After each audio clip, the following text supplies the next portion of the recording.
ஆமா, என் பேரு பேதுரு. என்கிட்ட எல்லா வகை பேரும் இருக்குது. ஆனா இங்க நாங்க பிடிக்க இருக்க மீன் பாவத்தில் சிக்குண்ட மனித மீன்கள். இந்த பாவம் என்பது இந்த மீன் அழுகி போயிருக்குது பாத்தீங்களா? அந்த மீனை போலதான் மனிதனோட வாழ்க்கையும் அதே மாதிரி மாறி இருக்குது. அதுல இருந்து மீட்டு இந்த பாவத்தில் இருந்துகிற மீன்களை பிடித்து எங்க ஏசப்பா கிட்ட அனுப்போம். உங்க ஏசப்பா என்னப்பா பண்ண போறாரு கேட்கலாம். பாவத்தில் இருந்து விடுதலை கொடுக்கிறார், சாபத்தில் இருந்து விடுதலை கொடுக்கிறார், தரித்திரத்தில் இருந்து விடுதலை கொடுக்கிறார். நீ எந்த சூழ்நிலையில் இருந்தாலும் உன்னை மாற்றி மறுரூபமாக்குகிறார்.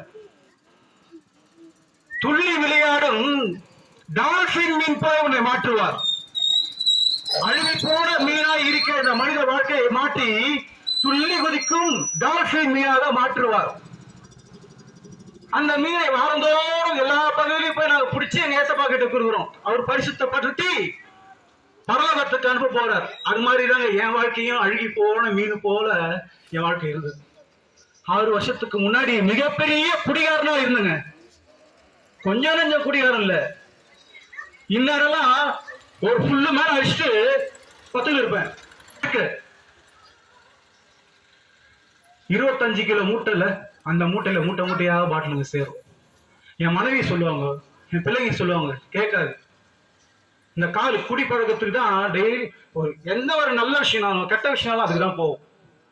நீங்க பாருங்க, குடி பழக்கத்துல இருந்த சாதாரண மாத்தவே முடியாது. மெடிசன் எடுத்தாலும் சரி, கவுன்சிலிங் போனாலும் எதுவுமே மாற்ற முடியாது. ஆனா தேவன் மாற்றுவார்.